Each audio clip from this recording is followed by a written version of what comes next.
오늘 우리에게 주신 하나님의 말씀 함께 보시겠습니다. 마태복음 7장 13절, 14절 두 구절의 말씀입니다. 신약성경 10면에 있습니다. 마태복음 7장 13절과 14절의 말씀입니다. 두 구절 마태복음 7장 13절과 14절의 말씀을 제가 봉독하겠습니다. 좁은 문으로 들어가라.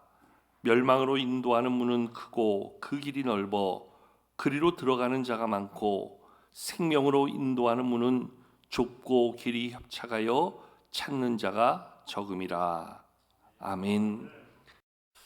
할렐루야. 하나님의 은혜가 함께하는 예배의 자리 되길 축복합니다. 오늘 사순절 네 번째 주일입니다. 이제 사순절 꼬박 반이 지나갔는데요. 사순절 어떤 절기입니까? 예수님의 고난과 그 십자가의 사랑을 우리 안에 깊이 묵상하고 우리 주님 걸어가신 길, 고난의 길이지만 나를 향해 베푸신 하나님의 그 사랑의 길임을 기억하고 이제 우리에게 놓인 또한 우리의 길, 우리의 사명의 길, 직분의 길, 우리가 감당해야 될 내 몫의 십자가의 길은 어떤 길이어야 되는가 다시 한번 점검해 보는 자리가 바로 사순절 절기라 이야기할 수 있습니다. 제가 여러분들에게 한번 여쭙고 싶어요. 여러분들은 사순절을 지금 어떻게 보내고 계시는지요?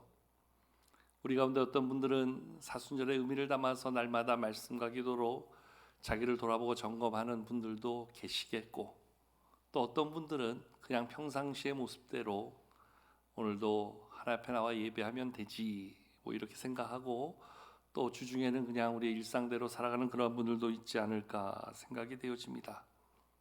우리가 사순절에 그래서 특별한 고난의 의미를 부여하고 일부러 고난을 자처하는 삶을 살 필요는 없겠지요. 그러나 분명히 이 사순절 절기에 우리가 한번 생각해 봐야 될 것, 우리가 돌아봐야 될 것, 그리고 우리를 점검하고 우리 안에서 새롭게 결단해야 될 모습은 반드시 있지 않을까 하는 그러한 생각을 해보게 되어집니다.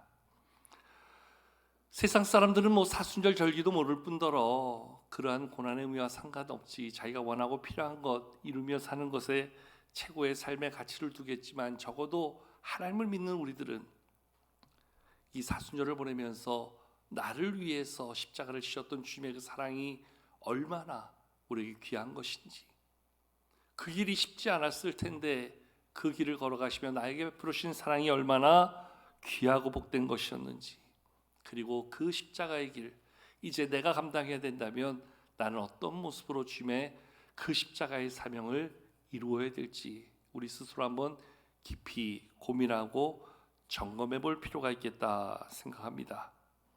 사실 우리에게 주어진 신앙의 삶은 우리가 하나님을 믿고 하나님의 백성이 되면 하나님이 주시는 복과 그 기쁨, 은혜, 평안, 그것을 누리고 사는 것이라 많은 사람들이 이야기합니다.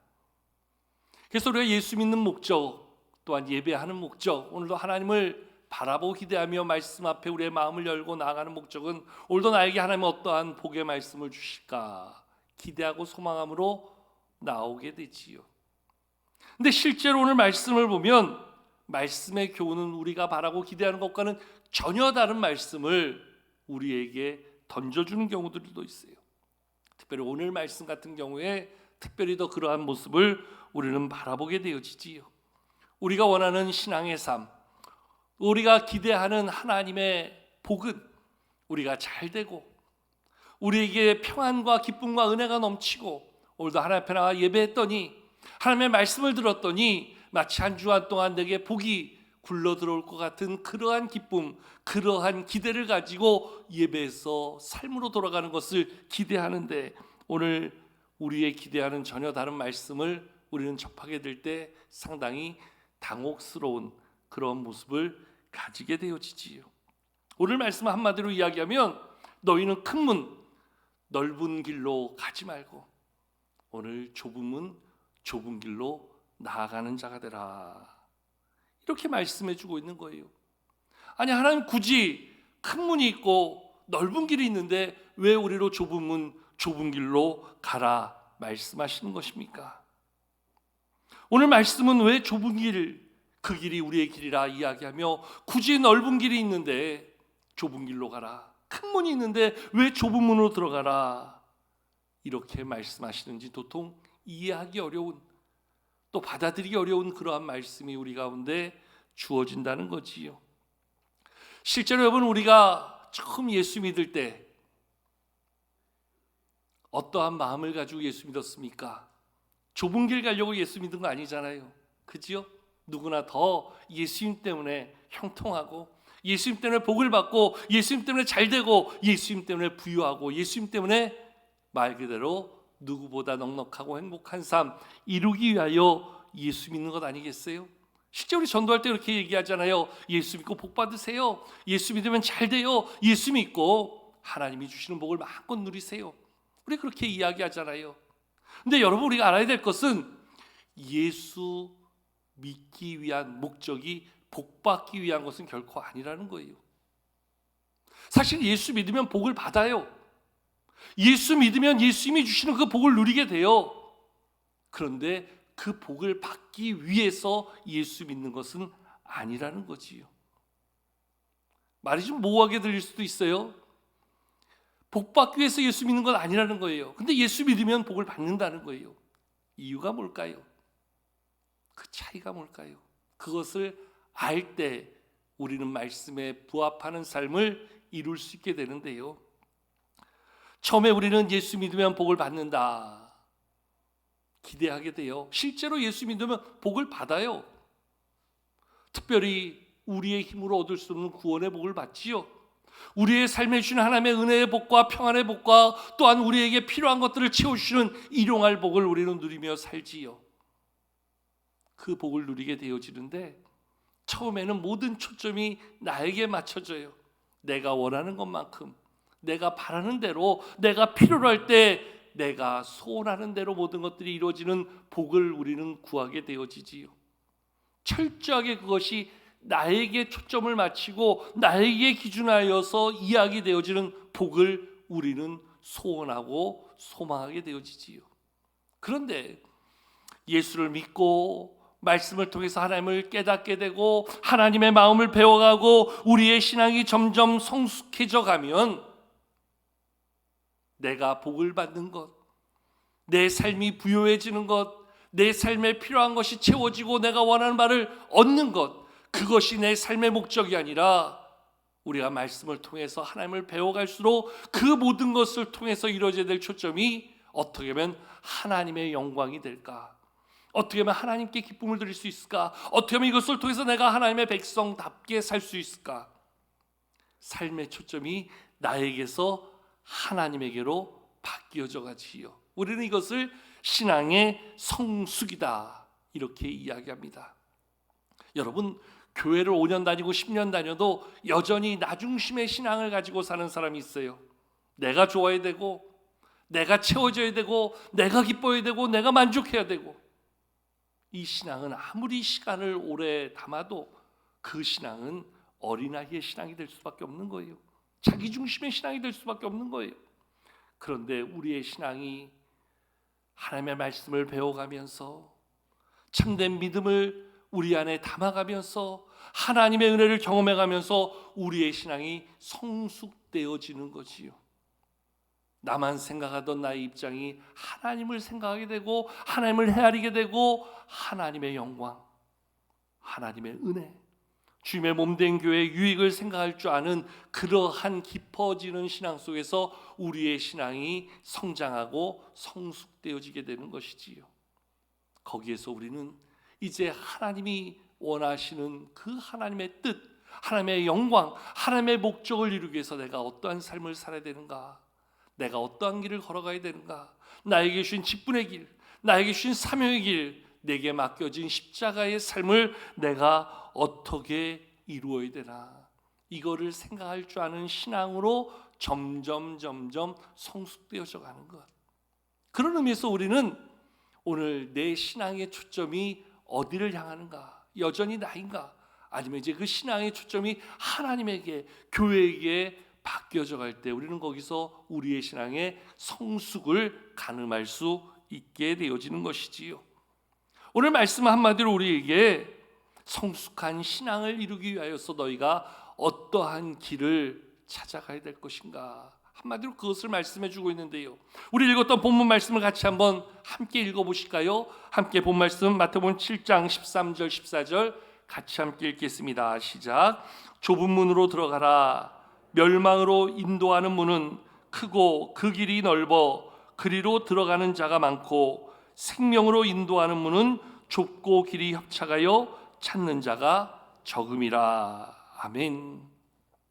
오늘 말씀이 언급하고 있는 큰 문, 넓은 길은 말 그대로 이 땅에서 우리가 누릴 수 있는 평안과 즐거움과 우리의 만족과 우리의 기쁨을 채울 수 있는 그러한 길이라 이야기할 수 있지요.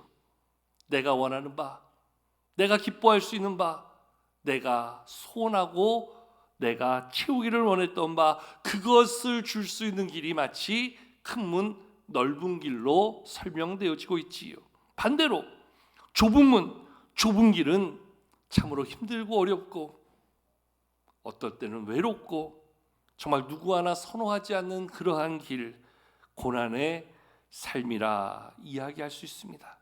그러니까 상식적으로 대다수의 사람들이 선호하는 길은 말 그대로 큰 문, 넓은 길이라 이야기할 수 있지요. 근데 오늘 말씀에 예수님께서는 제자들에게 그리고 그 자리에 있던 무리들에게 그리고 오늘 우리들에게 무엇을 이야기합니까? 너희는 큰 문, 넓은 길이 아니라 좁은 문, 좁은 길로 나아가는 자가 되라. 이렇게 말씀해 주고 있는 거예요. 왜 예수님께서는 굳이 큰 문, 넓은 길을 놔두고 우리로 좁은 문, 좁은 길로 가라 말씀하시는 걸까요? 왜 굳이 좋은 길이 있는데, 편한 길이 있는데 왜 굳이 우리들에게 좁은 문, 좁은 길로 나아가라 이러한 고난의 삶을 우리에게 말씀하시는 걸까요? 우리가 쉽게 이해하기 어려운 부분, 우리가 쉽게 동의하기 어려운 부분이 바로 여기서 만들어지지요. 아니요, 좋은 길이 있는데, 큰 문이 있는데 왜 굳이 우리에게 좁은 문, 좁은 길로 나아가라 말씀하시는 걸까요? 오늘 성경은 그것에 대한 분명한 이유를 우리 가운데 말씀해 주고 있지요. 이유는 하나예요. 큰 문, 넓은 길은 어디로 인도하는 그러한 길이에요? 멸망으로 인도하는 길이다. 반대로 좁은 문, 좁은 길은 어떠한 길이에요? 바로 우리를 생명으로 인도하는 길이다. 여러분, 여기에서 그 이유가 아주 명쾌하게 단순하게 우리 가운데 말씀해 주고 있는 것이지요. 오늘 우리의 길에 써져 있는 이 작은 팻말 하나, 멸망으로 인도하는 문, 멸망으로 인도하는 길, 생명으로 인도하는 문, 생명으로 인도하는 길. 문제는 우리는 그 팻말을 보지 못하고 그 길을 보니, 그 문을 보니 우리의 눈에 마치 하와의 시선처럼 보암직도 하고 먹음직도 하고 우리의 마음을 채울 만큼 탐스러운 그러한 것을 보면서 그 길을 선호하고 그 길로 나아가려 한다는 거예요. 여기서 오늘 우리의 선택의 문제가 발생한다는 거지요.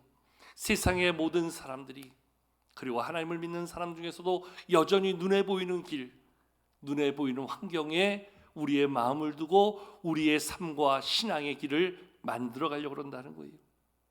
여러분, 그 길이 멸망으로 인도하는 길인데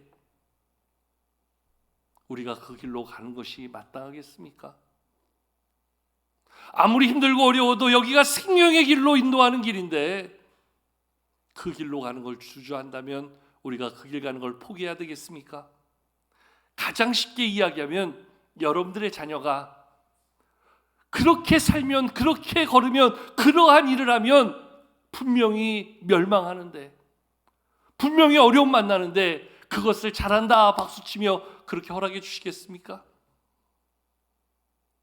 여러분들 자녀가 힘들어도 어려워도 그 길 끝에 있는 생명, 그 길 끝에 있는 영광, 그 길 끝에 있는 축복이 있는데 그 길 가는 걸 주저한다면, 그래 힘들면 그만해, 안 가도 돼, 넓은 길 가, 이렇게 말할 부모가 있으실까요?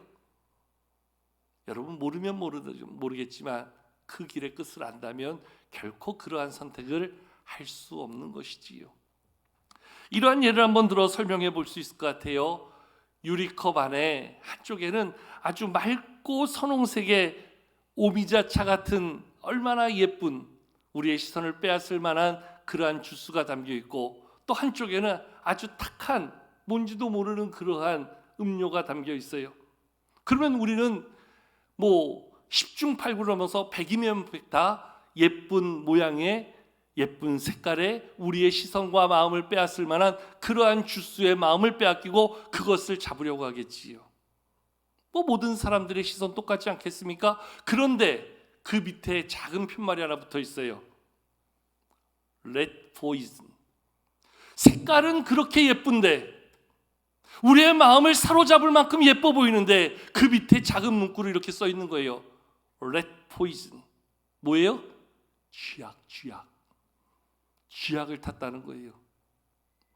그 문구를 보는 순간 우리는 소스라치게 놀라겠지요. 반대로 혼탁해 보여서 누구도 쳐다보지 않은 그러한 유리잔에 담긴 주스인데요. 거기에 또한 이렇게 쓰여져 있어요. 와일드 진생 주스. 발음 좋죠? 뭔지 아시죠? 산삼즙, 산삼 주스. 그거를 읽을 줄 아는 순간 우리는 너나 할 것 없이 그거를 벌썩 잡을 거라고요. 겉으로 보여지는 색깔로 보면 도저히 선택의 기준이 한쪽으로 몰릴 수밖에 없어요. 보기도 좋고 맛있어 보이고 우리의 시선과 마음을 사로잡을 만한 것이지만 거기에 쓰여져 있는 문구 하나가 우리의 마음을 완전히 뒤바꿔 놓지요. 여러분, 오늘 우리 앞에 놓여 있는 큰 문, 넓은 길의 그 길과 좁은 문, 좁은 길의 그 길의 차이가 눈으로 보여지는 것과 그 길의 끝에 우리가 나아가야 될 길이 어디로 연결되어지는가, 그거를 볼 줄 알면 우리는 결코 큰 문 넓은 길이 좋다고 그 길로 가기를 선호하지 않을 거예요. 아무리 좁은 문 좁은 길이 힘들고 어렵다 그래도 우리는 그 길이 생명의 길로 연결되는 걸 아는 순간 그 길 가기를 마다하지 않는다는 거지요. 내 문제는 많은 사람들이 그 우리를 안내하는 그 팻말 하나를 보지 못한다는 거예요. 그거를 볼 수 있는 영적 분별력, 통찰력을 잃어버린 채 살아간다는 거예요. 그래서 눈에 보여지는 대로 우리의 눈에 우리의 마음이 끌리는 대로 우리는 그렇게 나아가려고 한다는 거지요. 우리의 어긋난 선택, 잘못된 판단이 오늘도 우리를 사망의 길로, 멸망의 길로 나아가는 길에 우리의 걸음을 걸어가게 한다는 거지요. 여러분, 우리는 눈에 보여지는 것에 우리의 마음을 빼앗길 때가 얼마나 많은지 몰라요. 마치 그것이 전부인 것처럼 우리를 현혹하고 우리의 마음을 착각하게 하고 우리의 결정을 왜곡하게 만드는 그러한 모습들이 겉으로 드러난 그러한 포장된 모습에 얼마나 우리의 선택을 잘못하게 하는지 몰라요. 대표적인 예가요, 여자분들이 쓰는 화장품을 보면요, 요즘은 뭐 기능적으로 원체 좋은 화장품도 많이 나오지만 일반적으로 얘기를 하다 보면 저도 깜짝 놀라는 것이 여자 화장품을 보면 들어있는 내용에 비해서 용기가 상당히 크게 나와요. 마치 뻥튀기 된 것처럼 용기가 이만해서 보면 내용물은 요만큼 들어있어요. 얼마나 용기를 그럴싸하게 만드는지요. 그리고 또 포장 그 디자인은 얼마나 대단한지요. 정말 보면은 마치 이 화장품이 내 얼굴을 전체 다 책임져 줄 것처럼, 그것만 바르면 이 포장지처럼 내 얼굴이 바뀌어질 것처럼. 혹시 여기 화장품 회사에 다니시는 분이 있으면 용서해 주시기 바랍니다. 저는 그냥 예를 드는 거고요. 전제했어요. 모든 화장품이 다 그렇진 않다 했어요. 기능적으로 좋은 화장품 많이 있다 그랬습니다. 그것만 딱 따가지고 고발하면 큰일 나지요. 예전에 보면 그런 화장품이 참 많았잖아요. 지금 제가 화장품을 예를 들어 설명하는데 오늘 우리에게 보여지는 세상의 가치는 철저하게 우리의 시선을 왜곡되게 하고 우리의 판단을 흐리는 그러한 많은 오해들을 불러일으키는 모습들이 많다는 거예요. 여러분, 큰 문이 그렇다는 거예요. 넓은 길이 그렇다는 거예요. 그래서 오늘 말씀해 보면 그 길로 나아가는 자가 많다 이야기합니다. 얼마나 좋아 보이면, 얼마나 괜찮아 보이면 그 길로 나아가는 사람이 많을까요? 문제는 그 길이 저들에게 정말 유익이 되고 정말 저들에게 필요한 길이 되고 정말 저들을 살리는 길이 되면 좋겠는데, 오늘 말씀은 그 길은 멸망으로 인도하는 길이다, 이렇게 말씀해 주고 있어요. 여러분, 아무리 많은 사람이 간다고 우리도 쉽게 따라가서는 안 되는 것이, 요즘 우리가 하는 말이 다수가 진리가 아니라 그러잖아요. 근데 오늘 이 시대를 보면 다수가 진리로 바뀌어져 가는 것처럼 그러한 착각을 하게 만들어요. 모든 사람들이 지지하고 인정하고 모든 사람들이 선택하면 그것이 마치 진리인 것처럼 우리의 가치를 바꿔버려요. 그런 면에서는 여러분, 다수결의 원칙을 우리가 많이 사용하고 있는데, 사실 신앙 안에서 또 우리의 진리를 추구하는 삶에서 정말 다수결이 진리일까? 그럴 수 없다는 거예요. 선택의 효용성을 높이기 위해서 우리가 다수의 결정을 존중하는 것은 맞지만 결코 다수가 언제나 진리일 수만은 없다는 거예요. 오늘 그 길로 가는 사람이 많다고 해서 그 길이 절대로 생명으로 이르는 길이다, 단정지어서 얘기할 수 없다는 거예요.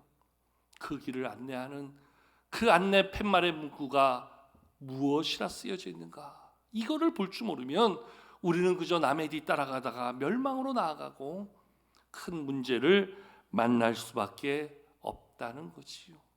근데 사람들은 여전히 겉으로 보여지는 모습, 다수가 지지하는 모습에 우리의 마음과 생각을 빼앗기며 살 때가 너무 많다는 거지요. 저는 TV에서 하는 오디션 프로그램을 참 좋아합니다. 아주 생동감이 있고요. 또 요즘에 특별히 노래 잘하는 사람들 그 오디션에 나서 노래하는 걸 보면 얼마나 다들 잘하는지요. 처음에 오디션을 하면 이제 전문 심사위원들이 딱 자리라고 그 앞에서 노래를 하는데 그 심사위원들이 평가를 하지요. 그래서 이 사람은 노래를 잘한다, 이 사람은 보통이다, 이 사람은 형편없다, 그래가지고 심사위원들이 주는 점수를 가지고 예선전을 통과하고 각각의 점수를 매기게 됩니다. 그럼 거기서 선발된 사람들이 이제 본선하고 마지막 그러한 최종 라운드까지 올라가게 되어지는데요. 처음에는 전문 심사위원들에 의해서 점수가 나눠지고 그 등수가 매겨져요.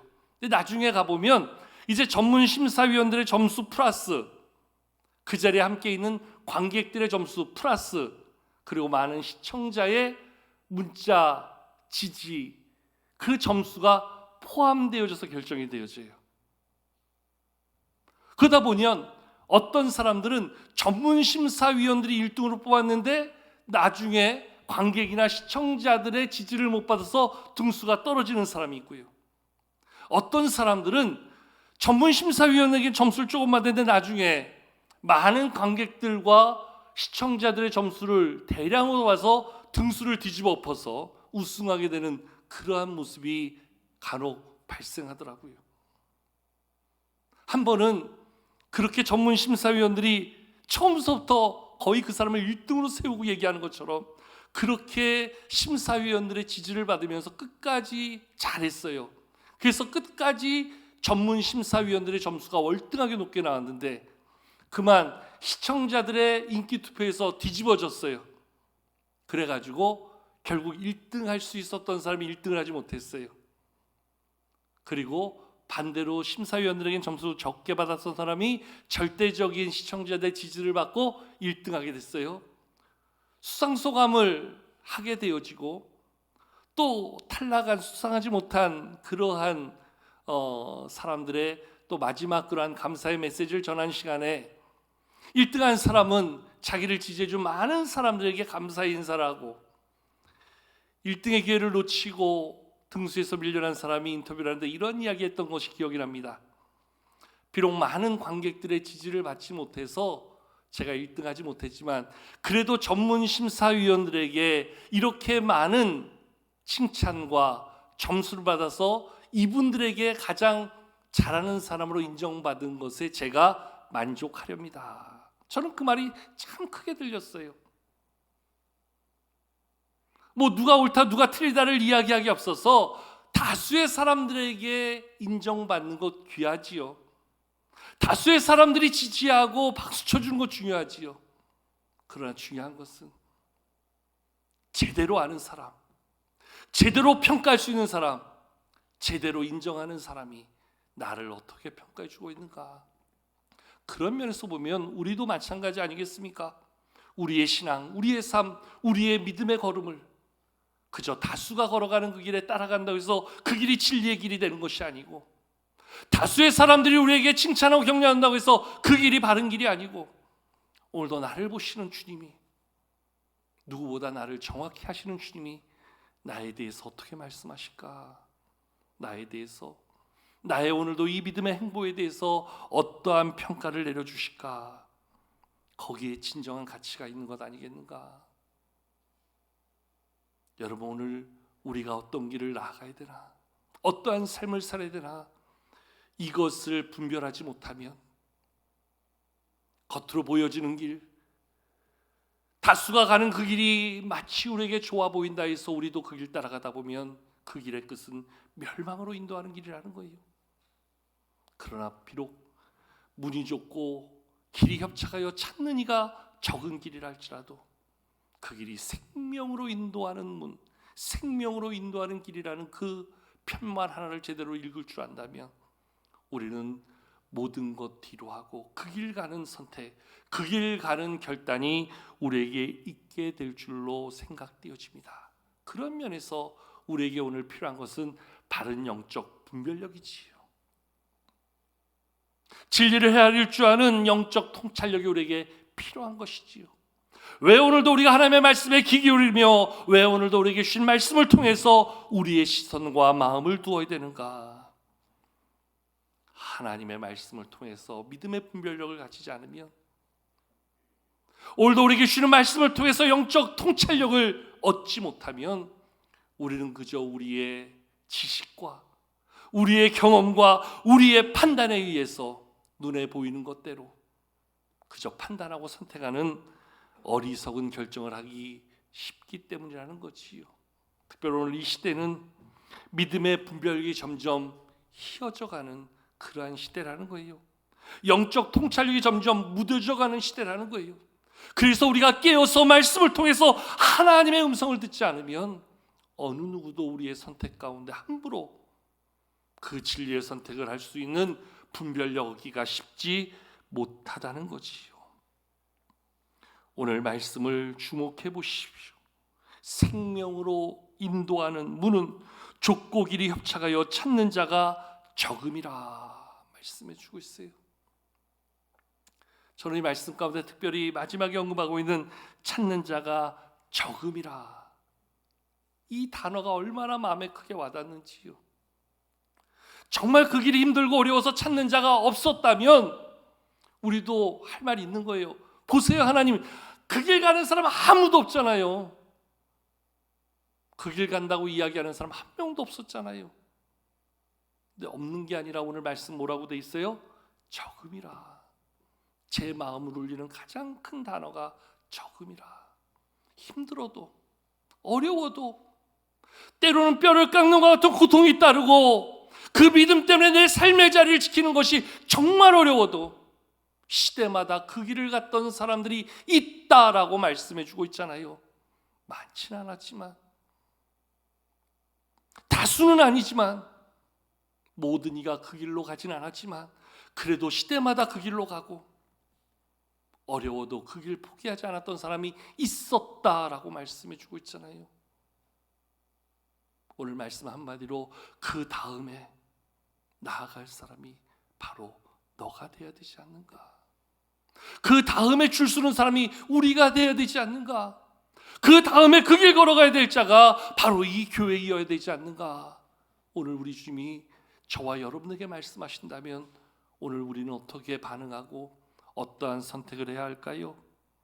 하나님, 앞집에 사는 저 사람도 저 길 가는데요, 뒷집에 사는 이 사람도 저 길 좋다고 하는데요, 모두가 다 바라보고 나아가는 큰 문, 넓은 길 놔두고 왜 나만 일로 가야 됩니까? 이렇게 말씀하시려는지요. 제가 참 개인적으로 너무너무 좋아해서 수십 번 수백 번 제 마음에 남고 또 설교됐던 구절 가운데 하나가 디모데후서 4장 7절 8절의 말씀, 바울의 그 고백, 내가 선한 싸움 싸우고 나의 달려갈 길을 마치고 믿음을 지켰으니 이제 의로우신 재판장이 나를 위하여 의의 면류관을 예비해 주실 것이다. 여러분, 바울인들 그 선한 싸움을 싸우는데 쉬웠겠어요? 달려갈 길을 마치기까지 그냥 룰루랄라 하고 갔겠어요? 그가 지켰던 믿음의 자리가 결코 쉬웠겠어요? 바울도 정말 힘들었겠지요. 정말 뼈를 깎는 아픔이 있었겠지요. 끝없이 많은 고민과 갈등이 그의 마음을 휘몰아쳤겠지요. 그럼에도 불구하고 이겨낼 수 있었던 이유 하나는 그 길이 생명의 길이라는 것. 오늘도 내가 걸어가야 될 나의 사명의 길이요, 직분의 길이요, 나에게 주어진 십자가의 길이라는 것. 그거 알았기 때문에 그 길 걸어갔던 바울의 그 영광스러운 마지막 고백, 나는 선한 싸움을 싸웠습니다. 나는 달려갈 길 마쳤습니다. 나는 믿음 지켰습니다. 이제후로 나를 위하여 하나님이 의의 면류관을 예비해 주실 것입니다. 우리의 인생 끝자락에서 이 고백 한마디 할 수 있다면 그거보다 더 복되고 그거보다 더 귀하고 그거보다 더 영광스러운 모습이 어디 있겠습니까? 지난 주간에 여기 계신 분들 중에 아시는 분들 계실 텐데 부산에 가면 수영로 교회라고 합동측에 큰 교회가 있어요. 그 교회 오랜 시간 동안 목회하셨던 정필도 원로 목사님이 하나님의 부르심을 받고 장례를 모시게 됐는데요. 마지막 병원에서 인공호흡기를 끼고 산소를 공급하는데 그 가족들에게, 교회 장로님들에게 나 이 산소호흡기 빼달라. 나 주님 앞에 나아가는데 이 산소호흡기로 이렇게 시간 지체하고 연명하고 싶지 않다. 나 이제 천국 가는데 이제까지 달려온 길 멋있게 가고 싶다. 그래서 유언을 그렇게 남기고 하나님 앞에서 찬송하고 또 기도하고 그 자리에 모였던 자녀들, 성도들에게 설교하다가 그렇게 1시간 정도 버티시다 가셨다 그래요. 그 얘기를 듣는데 얼마나 마음이 울리는지요. 나도 한번 그렇게 살아보고 싶다. 그분의 목회 자리들 대형 교회였기 때문에 편하고 남부럽지 않은 목회를 했기 때문에 그렇게 좋은 길이었겠나. 우리 속담에 그런 말 있잖아요. 가지 많은 나무에 바람 잘 없다고. 저도 대형 교회에서 사역을 조금 경험해봤기 때문에 그 목사님의 자리가 얼마나 힘들었는지 잘 알고 있지요. 그럼에도 불구하고 사명의 길, 그 직분의 길, 하나님 앞에서 생명으로 나가는 그 길이기에 마음 다해 주의 사명 가지고 나갔던 그 길, 오늘 우리가 걸어갈 수만 있다면, 오늘 우리에게 주어진 이 사순절에 우리가 나아가야 될, 참으로 우리에게 필요한 길 제대로 찾고 제대로 걸어가는 그러한 성도의 자리 되지 않겠습니까? 여러분, 이 십자가의 길은요 결코 쉽지 않아요. 이 좁은 길로 나아가는 것 결코 쉽지 않아요. 오죽하면 예수님께서도요 그 체포되시기 직전에 겟세마네 동산에서 뭐라고 기도하셨어요? 아버지 할 만하시면 이 잔을 내게서 옮겨주십시오. 오죽하면 3번씩이나 얼굴에서 흘러내리는 땀방울이 마치 핏방울처럼 보여지도록 그렇게 처절하게 기도하셨어요. 이 잔을 내게서 옮겨주시옵소서. 얼마나 그 길이 예수님에게 정말로 어렵고 힘들었으면 예수님도 그런 기도를 하셨을까요? 예수님께서 그렇게 기도를 마치잖아요. 그러나 아버지, 나의 원대로 하지 마시고 아버지의 뜻대로 되기를 원합니다. 하나님의 뜻, 하나님의 영광, 하나님의 이루실 목적을 바라보기에 내가 걸어가겠습니다. 그리고 그 길에 그 사명을 완수하기에 저와 여러분들이 하나님의 구원을 이야기할 수 있는 은혜를 덧입게 된 거잖아요. 하나님 우리에게 귀한 직분 주셨잖아요. 우리 각자에게 귀한 사명 주셨잖아요. 우리가 해야 될 귀한 헌신과 우리가 감당해야 될 내 몫의 십자가가 있잖아요. 이 사순절을 보내면서 우리의 시간, 우리의 물질, 우리의 은사, 우리의 직분, 이것 가지고 걸어가야 될 우리의 길이 있다면 우리는 그 길을 좁다고, 그 길이 협착하다고, 그 길이 찾는 이가 없다고, 적다고, 그 길을 외면하고 우리 편한 길 추구하는 것 결코 아니라는 거지요. 예수님이 걸어가신 그 길을 바라보는 이 사순절에 우리에게 주어진 그 길이 비록 좁은 길이라 할지라도 그 길이 생명으로 나가는 길임을 알고 오늘도 우리에게 주어진 그 사명 감당하며 그 길 걸어가는 데 힘쓰는 저와 여러분, 우리 교회 되기를 주의 이름으로 축복합니다. 그 길 끝에 주님의 큰 영광이 우리 가운데 있게 될 것을 믿기에 그 믿음으로 다시 한번 힘내서 나아가는 이 한 주간 되기를 축복합니다.